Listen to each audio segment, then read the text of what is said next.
জয় হিন্দ বন্ধুরা, জব বাবা ইউটিউব চ্যানেলে তোমাদের সবাইকে স্বাগত। বিএসএফের তরফ থেকে নতুন ভ্যাকান্সি চলে এসেছে, যেখানে তোমরা অল ইন্ডিয়ার সবাই আবেদন করতে পারবে। আমাদের পশ্চিমবঙ্গ আর ত্রিপুরার সবাই আবেদন করতে পারবে। এবং কোয়ালিফিকেশন কী কী লাগবে, কত রান আছে, তোমাদের সমস্ত কিছু জানাবো আমাদের এই ভিডিওটিতে। তুমি যদি এই ভ্যাকান্সি সম্বন্ধে ইন্টারেস্ট থাকো, তাহলে আমাদের ফুল যদি ভিডিও দেখো, তাহলে আর কোনো ভিডিও দেখতে লাগবে না। তোমাদের কোয়ালিফিকেশন কী লাগবে সমস্ত কিছুই আমাদের এই ডিটেলসে আমি বলে দিচ্ছি, তাই ভিডিওটি শুরু থেকে শেষ পর্যন্ত দেখো। চলো তাহলে স্ক্রিনে যাওয়া যাক। স্ক্রিনশটটি আমি দেখাচ্ছি, এটা অফিসিয়াল নোটিফিকেশনের স্ক্রিনশট। তোমরা যদি ফুল নোটিফিকেশনটি চাও, তাহলে আমাদের টেলিগ্রাম গ্রুপ বা হোয়াটসঅ্যাপ গ্রুপে জয়েন হতে পারো, সেখানে ফুল নোটিফিকেশনটা আছে। দেখতে পাচ্ছ, এটা হলো এয়ার ইন্ডিয়ার মানে এয়ার উইংয়ের ভ্যাকান্সি। এটা ভুল করে বললাম, এয়ার উইংয়ের ভ্যাকান্সি, ঠিক আছে। এবং তোমাদের টোটাল পোস্ট আছে কত, 22টি পোস্ট আছে। দেখতে পাচ্ছি এখানে লেখা আছে কত পোস্ট, 22টি পোস্ট আছে। তোমরা অনেকে মনে করতে পারো যে এত কম ভ্যাকান্সি। হ্যাঁ বন্ধুরা, কম ভ্যাকান্সি হলে কি হবে, মানে এটাতে অ্যাপ্লিকেশন কম হয় এবং তোমাদের কাট অফটা খুব কম যায় অনেকের তুলনায়। কারণ কম ভ্যাকান্সি সবাই মনে করে যে এখানে অনেক লোক আবেদন করবে, সেই জন্য ভ্যাকান্সি মানে ছেলের সংখ্যা খুব কম হয়ে যায় এবং তোমাদের সিলেকশন চান্সটা বেশি তোমাদের এখানে। দেখতে পাচ্ছ এখানে কি কি আছে তোমাদের এয়ার উইংয়ের মধ্যে। দেখতে পাচ্ছ, দেখাচ্ছি তোমাদের assistant machine assistant sub inspector ASI এর তোমাদের ভ্যাকান্সি, ASI এর ভ্যাকান্সি। তোমাদের ASI জানো তো, বিশাল বড় পোস্টে যেটা ভ্যাকান্সি তোমাদের। এবং দেখতে পাচ্ছ এখানে কত ভ্যাকান্সি আছে, SC একটা, UR 3টা আছে, এরকম ভ্যাকান্সি আছে তোমাদের এখানে। এটা তোমাদের পে লেভেল আছে কত, 29,200 থেকে 92,300। তোমাদের এত টাকা যদি জয়েন হয়ে যাও তুমি, এরকম টাকা পাবে। তারপর নিচে দেখতে পাচ্ছ একদম, যদি তুমি কনস্টেবল স্টোরম্যানে আবেদন করো, তাহলে তোমাদের 21,700 থেকে 69,100 তোমাদের মাইনে থাকবে। এবং তোমাদের দেখতে পাচ্ছ তোমাদের UR ভ্যাকান্সি আছে 2টি আর SCT আছে 1টি, টোটাল আছে 3টি।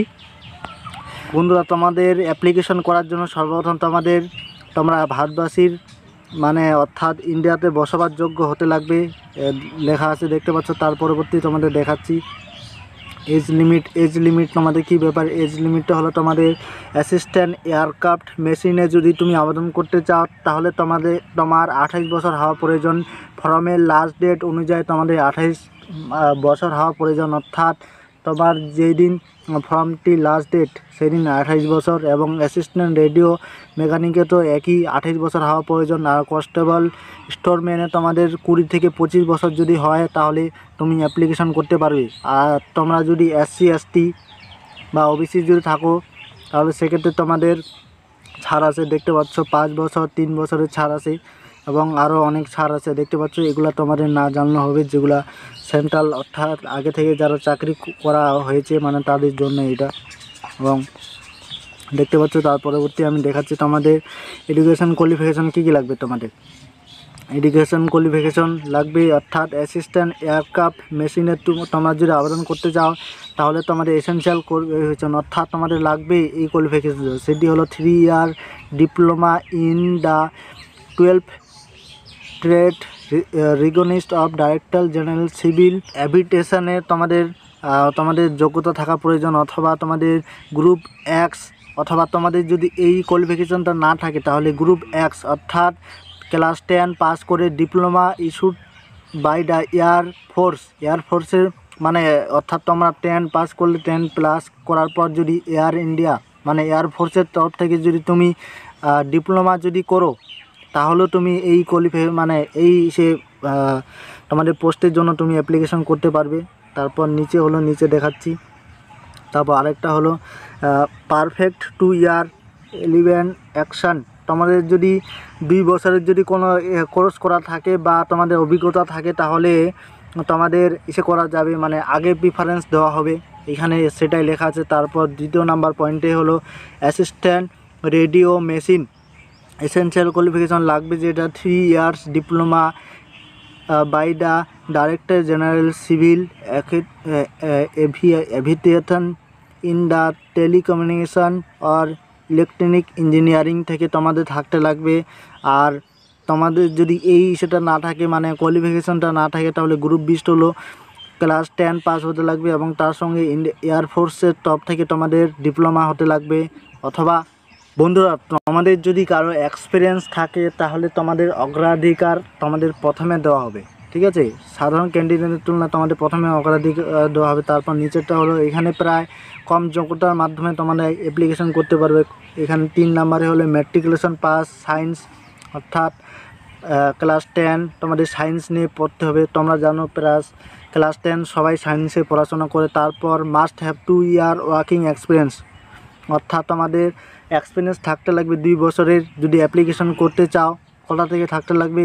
Any government of public sector undertaking, autonomous organisation, company, private, team, institute. অর্থাৎ আমাদের যদি 2 বছরের ওয়ার্কিং এক্সপিরিয়েন্স থাকে আর ক্লাস 10 যদি সায়েন্সে থাকে, তাহলে তুমি কনস্টেবল স্টোরম্যানে আবেদন করতে পারবে। তারপর working knowledge in computer having period, অর্থাৎ কম্পিউটারের নলেজ থাকা প্রয়োজন। তুমি যদি স্টোরম্যানে আবেদন করতে চাও, তাহলে তোমাদের কম্পিউটারের নলেজ থাকা প্রয়োজন। কম্পিউটারের নলেজ যদি না থাকে, তাহলে তুমি অ্যাপ্লিকেশন করতে পারবে না, এখানে সেটাই লেখা আছে। তারপর ফিজিক্যাল স্ট্যান্ডার্ড তোমাদের দেখতে পাচ্ছ।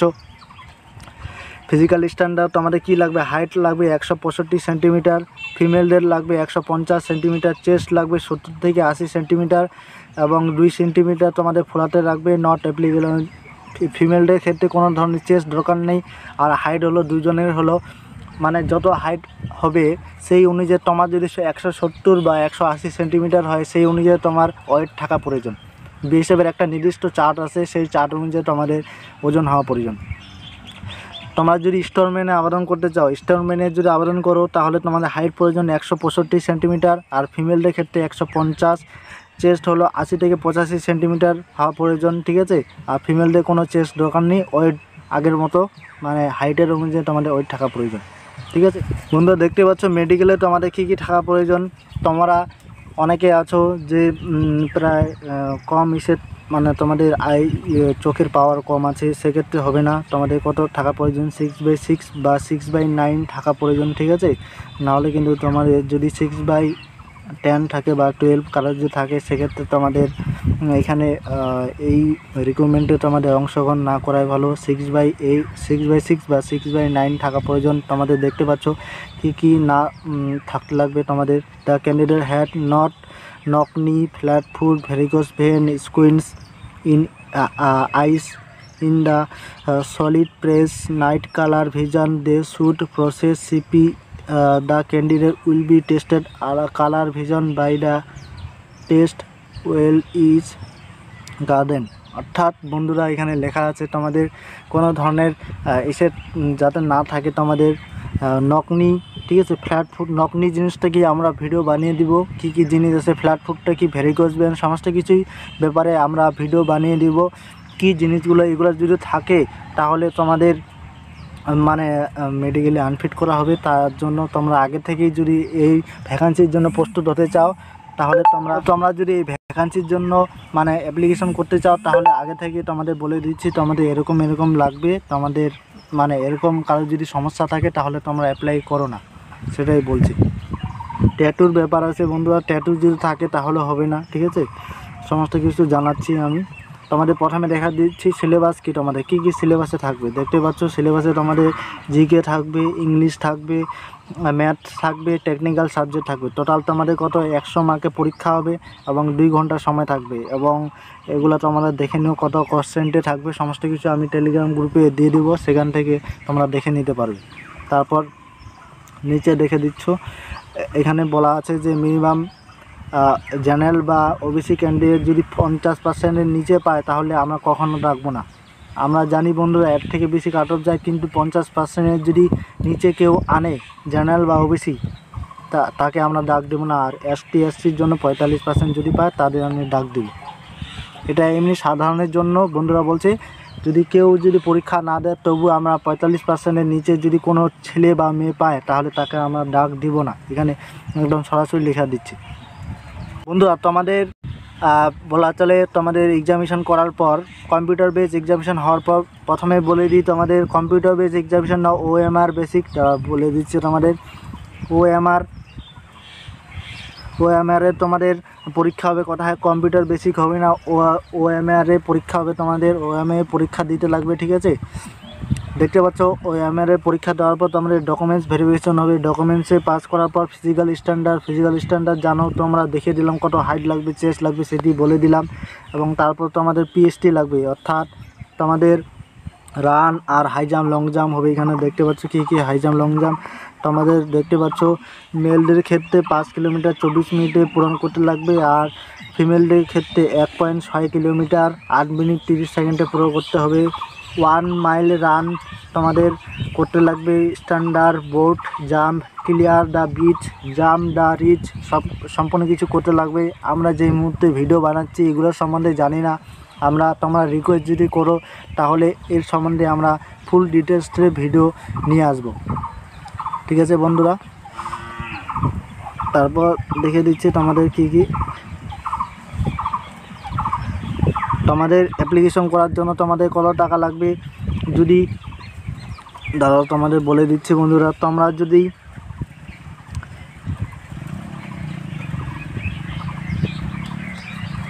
ওবিসি আর যদি ইউআর থাকো তাহলে তোমাদের 140 টাকা তোমাদের পেমেন্ট করতে লাগবে। দেখতে পাচ্ছ 140 টাকা পেমেন্ট করতে লাগবে। আর তোমরা যদি SC/ST হয়, SC বা ST যদি হও তাহলে তোমাদের কত লাগবে, 40 টাকা পেমেন্ট করতে লাগবে বন্ধুরা, ঠিক আছে বন্ধুরা। সমস্ত কিছু ডিটেলস তোমরা জেনে নিলে। দেখতে পাচ্ছ সমস্ত কিছু আমরা জানিয়ে দিলাম এই ভিডিওতে। আরও কোনো রকমের যদি তথ্য থাকে, যদি কোনো রকমের ডাউট থাকে আমাদের কমেন্ট করতে পারো, সমস্ত কিছু উত্তর আমরা দিয়ে দেব বন্ধুরা। ভিডিওটি একটু বড় হলো জানি, কিন্তু সমস্ত কিছুই একদম পরিষ্কারভাবে জানিয়ে দিলাম। আরেকটা তথ্য আমি জানিয়ে দিচ্ছি বন্ধুরা, তো আমাদের অ্যাপ্লিকেশন শুরু হয়েছিল কত দেখতে পাচ্ছ, অ্যাপ্লিকেশন শুরু হয়েছিল 17/3/2024 শুরু হয়েছিল, এবং তোমাদের শেষ হবে কবে, 15/4/2024 শেষ হবে। তোমাদের আরেকটা বন্ধুরা বলছি একটা কথা, যে তোমাদের যাদের এই রকম কোয়ালিফিকেশন আছে, যেরকম কোয়ালিফিকেশনের কথা বললাম, তোমরা যদি থাকে অবশ্যই অ্যাপ্লিকেশন করো। তোমাদের এখানে কম্পিটিশনটা অনেকের তুলনায় একটু কম হবে, ঠিক আছে বন্ধুরা। ঠিক আছে, তাহলে আজকের মতো গুড বাই, ধন্যবাদ।